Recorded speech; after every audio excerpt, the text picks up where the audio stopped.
Detrás mío el río Jordán, y Ardén en hebreo de la raíz Yoged, porque desciende desde el mar de Galilea después de juntarse con otros 3 ríos y trae las aguas por toda la costa este de la tierra prometida para desembocar en el mar de Sal, en el mar muerto.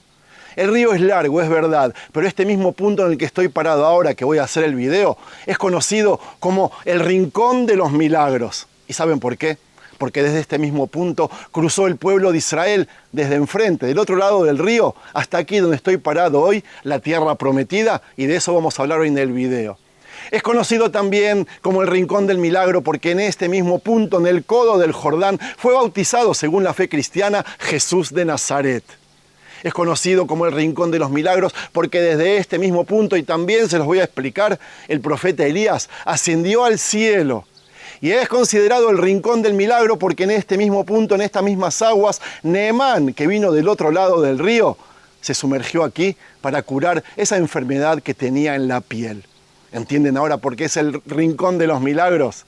Les habla Sergio Bacari del canal Bacari Suelto en Israel, otra vez con ustedes, en otro paseo con la Biblia en la mano en busca de versículos, personajes, lugares, todo lo relacionado con la misma, desde el mismo lugar de los hechos. Y este es un video continuación del que hice ayer sobre la entrada del pueblo de Israel a la tierra prometida. Les recomiendo ver el video de ayer, después de que ven este video. Vamos a hablar de todo lo que les dije antes y desde ya, muchas gracias y gracias a los que siguen visitando nuestra tienda virtual en la cual van a poder conseguir, entre otras cosas, Biblias como esta en hebreo con su traducción al español, productos de Judaica, de Tierra Santa que van a salir desde aquí, Israel, a vuestras casas, no importa en qué lugar del mundo ustedes viven.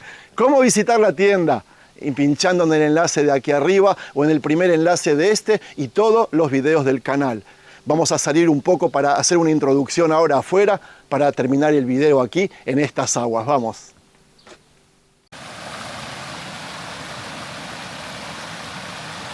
Frente nuestro el río Jordán, y a propósito quise comenzar aquí para que se den una idea de cómo se veía en tiempos bíblicos toda esta zona.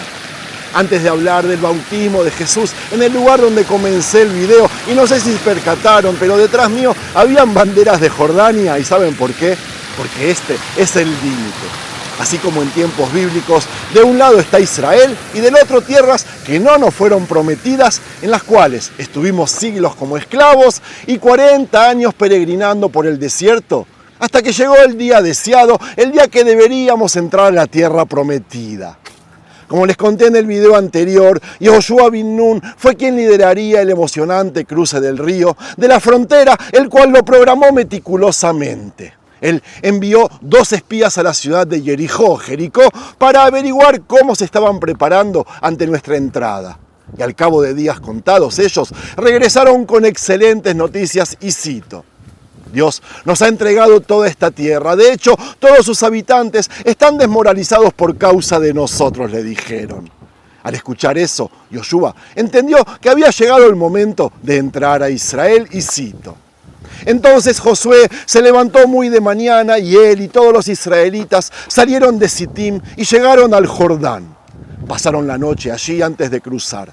Después de 3 días, los funcionarios pasaron por el campamento y le ordenaron al pueblo, tan pronto como vean el arca del pacto de Dios, llevada por los sacerdotes levitas, váyanse de donde están y síganla. ¡Qué emocionante! Ahora quiero abrir un paréntesis y decirles que cuando vemos hoy el Jordán, no parece ser peligroso para cruzar. Sus aguas casi no corren y es angostito, ¿verdad?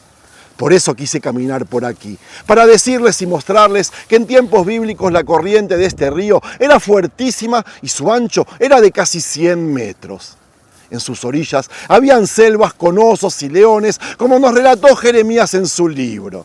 ¿Qué pasó?, se preguntan. En el siglo pasado se construyó una represa en el kibutz Dgania para que no se vacíe el mar de Galilea y no se inunde todo este valle del Jordán, y este es el resultado. Por eso les pido que usen la imaginación y se pongan en el lugar de los israelitas que llegaron hasta la orilla del Jordán y sabían que no se podría cruzar si no era por medio de un puente o un cruce seguro.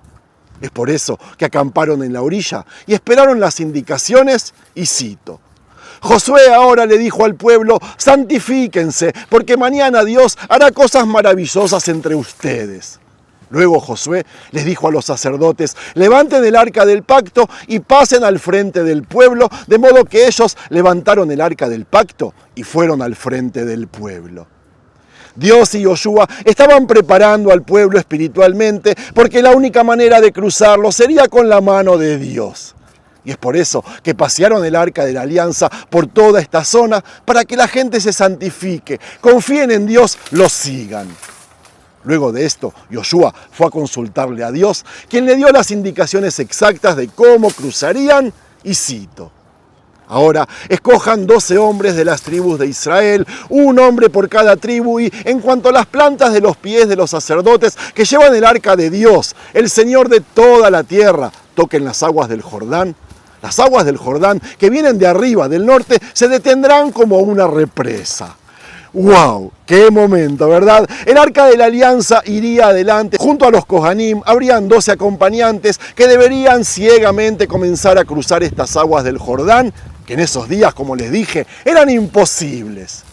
No me quiero imaginar lo que pasaba por la cabeza de esas personas, del pueblo entero. Un pueblo que no dudó de la fuerza de su Dios y se lanzó al agua. Unas aguas que, al ser época como esta de primavera, corrían aún más fuertes que nunca por todos los deshielos del Golán. Y sucedió el milagro. La Biblia lo relata mejor que yo. Tan pronto que como los que transportaban el arca llegaron al Jordán y los sacerdotes que llevaban el arca metieron los pies en la orilla del río, resulta que el Jordán se desborda durante los días de la cosecha. Las aguas que venían de arriba se detuvieron. Se levantaron como una columna muy lejos en Adán, la ciudad cerca de Zaretán, mientras que las aguas que bajaban al mar del Arabá, el mar salado, se secaron. Las aguas fueron retenidas y el pueblo cruzó al otro lado frente a Jericó, mientras los sacerdotes que llevaban el arca del pacto de Dios estaban parados en el suelo seco en medio del Jordán. Todo Israel cruzó al otro lado por suelo seco hasta que la nación entera terminó de cruzar el Jordán. Amigos, ¿entienden lo que pasó? De repente las aguas dejaron de correr entre este punto y el Mar Muerto al sur, y el pueblo de Israel lo cruzó en seco hasta llegar hasta aquí, la tierra prometida de este lado del río. Amigos, ayer les conté cómo conquistaron Jericó. En el video de mañana les relataré lo que hicieron los días previos en una zona llamada Gilgal. Estén atentos porque esta historia es así de apasionante, y más cuando la revivimos en el lugar de los hechos.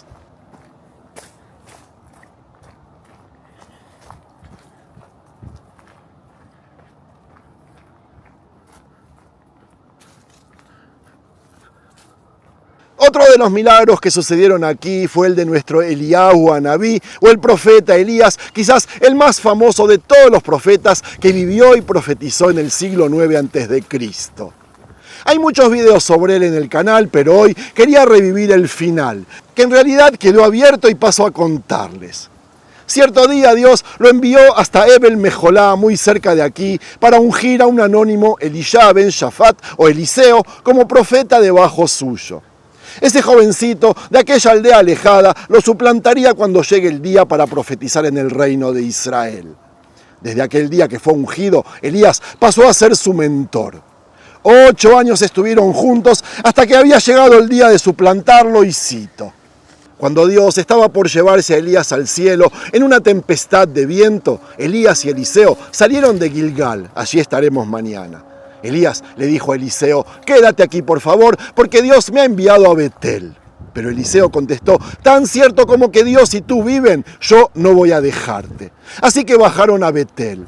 Entonces los hijos de los profetas que estaban en Betel salieron al encuentro de Eliseo y le preguntaron: ¿sabes que hoy Dios se va a llevar a tu señor y que dejará de ser tu maestro? A lo que él dijo: sí, ya lo sé, no hablen de eso.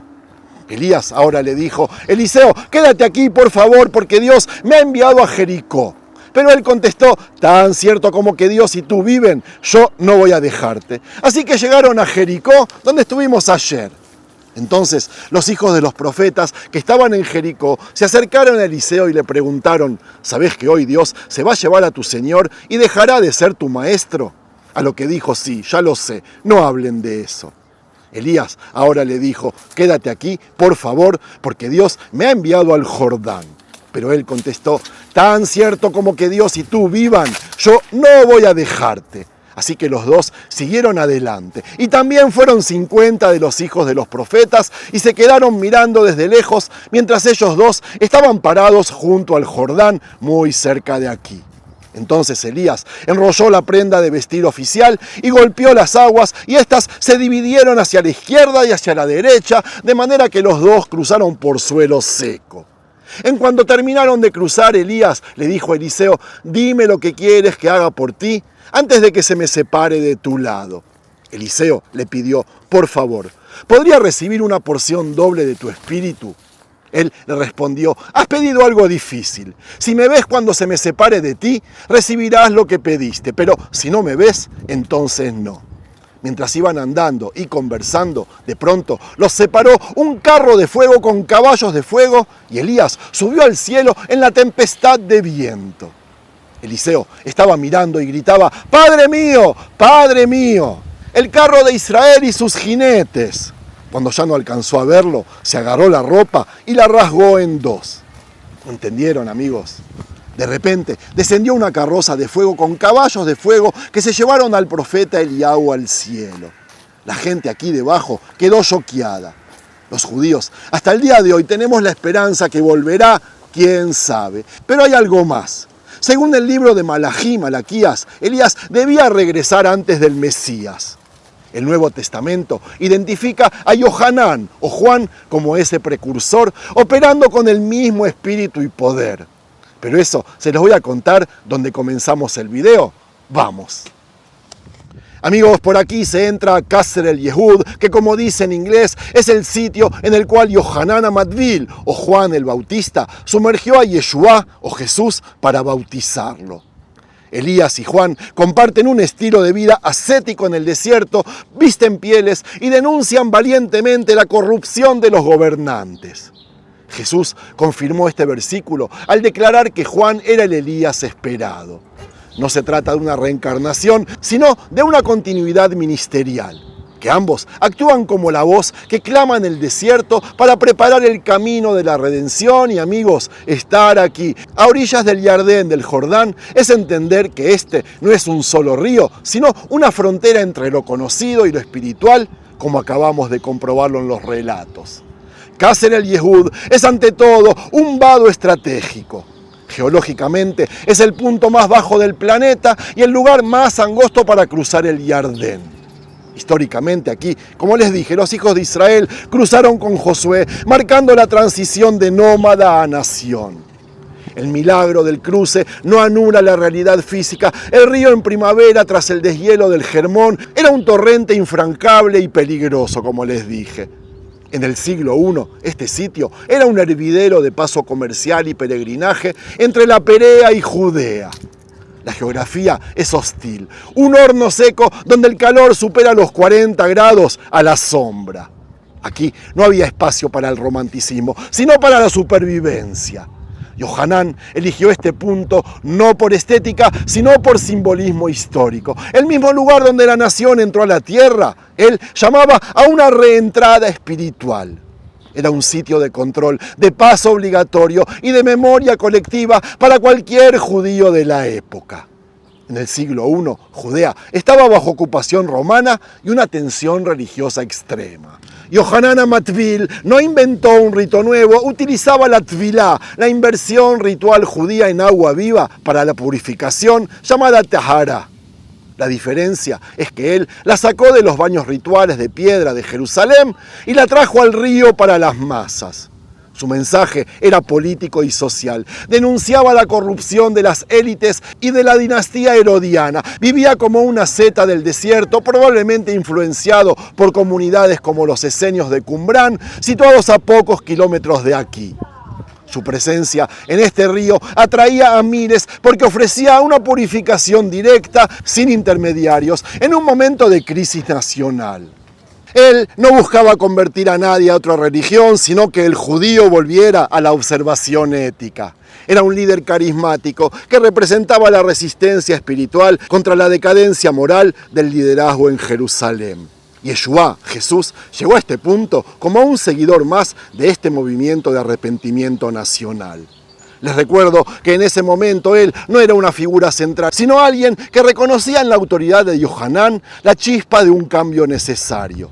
Pero su inmersión aquí en Casa del Yehud marcaría su salida del anonimato galileo para iniciar su propia etapa de predicación. El contexto es de efervescencia mesiánica. El pueblo esperaba que alguien rompiera el yugo romano. Al sumergirse en estas aguas, Jesús conectó con la tradición de los profetas que clamaban en el desierto. Poco después, Juan el Bautista fue ejecutado por Herodes Antipas por sus críticas políticas y el movimiento se dispersó. La historia de este lugar es la de una fractura, el punto exacto donde la tradición de los profetas antiguos se encuentra con las nuevas corrientes que sacudían al imperio romano. Es tierra de frontera, de tensión política y de un fervor religioso que nació de la urgencia de un pueblo oprimido, buscando respuestas en su propia tierra. Amigos, frente nuestro Jordania, soldados jordanos, esto sigue hasta el día de hoy. Estamos parados frente a un río que hoy parece pequeño, pero que guarda la memoria de los milagros más grandes de nuestra historia. Y para cerrar este relato épico, no podemos olvidar a Naamán, les dije, el general del ejército de Aram. Un hombre poderoso, pero herido por la lepra, que vino hasta estas mismas orillas buscando una cura.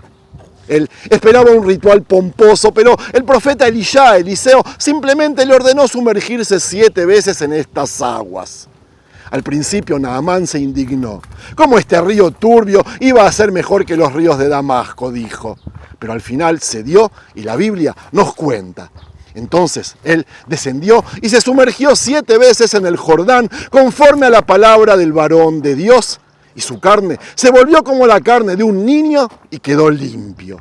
Otra prueba de que este lugar es el escenario de la transformación. Aquí la lepra de un general desapareció. Aquí el arca de la alianza detuvo la corriente de agua. Aquí Elías ascendió en un carro de fuego. Y aquí Yohanan llamó a todo un pueblo a purificarse. No es el agua en sí misma lo que hace el milagro, sino la obediencia y la fe en el Dios de Israel en este punto geográfico exacto. Al mirar hoy hacia la otra orilla, hacia Jordania, recordamos que el Jardín es una frontera física, pero también un puente espiritual. Es el lugar donde lo imposible sucede cuando el hombre decide dar el paso al frente. Como dice el Tanaj, ¿quién es el rey de la gloria? Adonai el fuerte y valiente, Adonai el poderoso en batalla. Entonces, desde el punto más bajo de la tierra, frente a estas aguas, nos despedimos con la frente en alto, sabiendo que en estas aguas se escribió y se sigue escribiendo la identidad de nuestro pueblo, de los hermanos cristianos y de toda una humanidad. Hasta el próximo video, amigos. Si les gustó, no se olviden de hacérmelo saber. Shalom.